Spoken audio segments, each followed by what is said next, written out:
Hello and welcome back to the garden. I thought today we'd take a look at division of cannas. The canna you can see in front of you is Canna Durban. I believe it's also known as Tropicana. I think the name Tropicana originated, or they attempted to use it to try and get some sort of plant breeders' rights to get royalties when the plants were sown, but I've always known it as Canna Durban. I've seen Durban and Tropicana and I don't believe there's really any difference, but that's a side issue. Today we're going to look at division, how to get plants for free. Buy one get one free, buy one get 5 free. Let's have a look how we do it.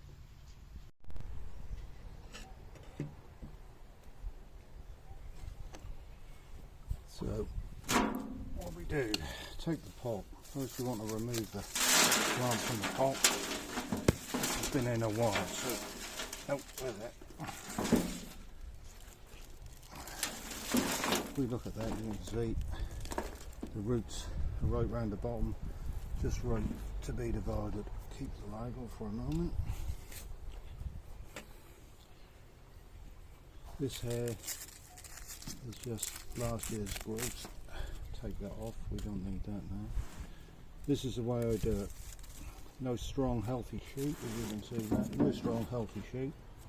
No strong healthy shoot, one coming through here. There's a natural division straight through the middle here. As I say, some people tease them apart. I don't think that's really necessary. We take a saw and saw. I've never lost one yet using this technique. Simply saw through. Try and get equal amount tuber and roots. This side may have a few more, this has got plenty. Slice through the tuber, won't matter at all. A bit like potatoes. Potatoes you can cut in half when you plant them, they'll grow from every eye. Tubers are the same. So what we've now got is a little plant here, nice healthy one here, another one coming through here, another one coming through here. This part I'm going to keep to replant in the garden. This part is going to go back in the pot with some fresh compost to grow on as the stock plant.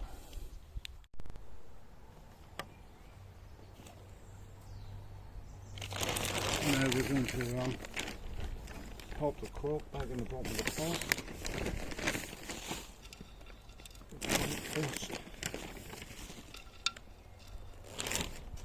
Cannas are greedy feeders. If I had some farmyard manure I'd use it. So just to give it a bit of a kick, some pelleted poultry manure in the bottom, just to give it a little something to feed on.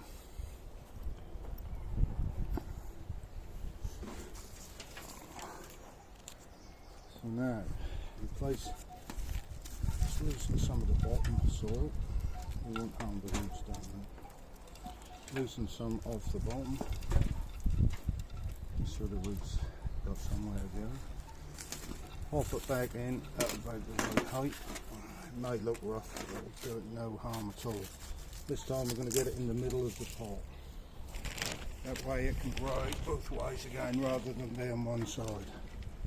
Feed the compost round the side of the pot.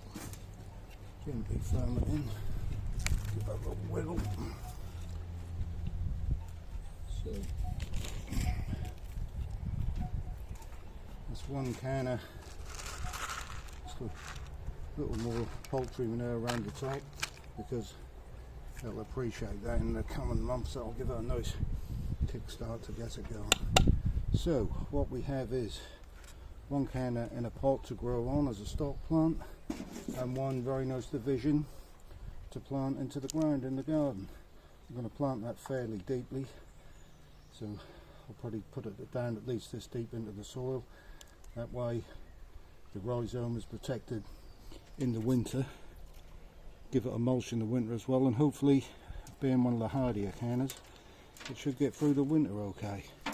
So for now I'll put the stock plant, I'll give the stock plant a water, and then I'll plant the other one in the garden. So here's the one that's gone into the ground. I've dug the hole. It's had some poultry manure underneath it. If you notice where the soil level is, it's not really deep, but it's deeper than it was in this other pot, or it will be. So what I'm going to do now is just fill in all around it, give it a good water in, and I now have 2 plants for the price of 1. So if you're buying cannas in the garden centre or from a nursery, take a look, maybe not the tallest one, take a look for one with the most shoots, because you can then split it even before you plant it, and you're getting basically maybe 3, 4, 5 plants for the price of 1. Not bad. So here you have it. The stock plant in the pot has now been watered. I'm going to pop that back in the greenhouse for a little while. That'll grow on nicely. And then we have the one in the ground. When you do division, seeds, anything like that, always make sure you water them properly. What you don't want is the roots I showed you a little while ago dangling in fresh air. Sometimes when you're filling the pot up, it's easy to leave air gaps, and if you don't water it straight away, them gaps will stay. The trick is fill the compost in, get it nice, gentle, firm round, and then water it. And what that does is washes the compost down, so there isn't any air gaps for the roots to dangle in, because if roots dangle in fresh air, they'll eventually perish and die. And what we're trying to do is get the maximum growth at this time of year. The one in the ground, I'll water in a moment. It's had some poultry manure underneath it. I like sprinkling on the top to get it going. And I'm going to leave that in for the winter. Maybe, if I remember, we'll come back in the spring and have a look and see if it returns. But there you go. A way to get plants for nothing, which is never a bad thing. That's about it from the garden for today. I'll see you next time.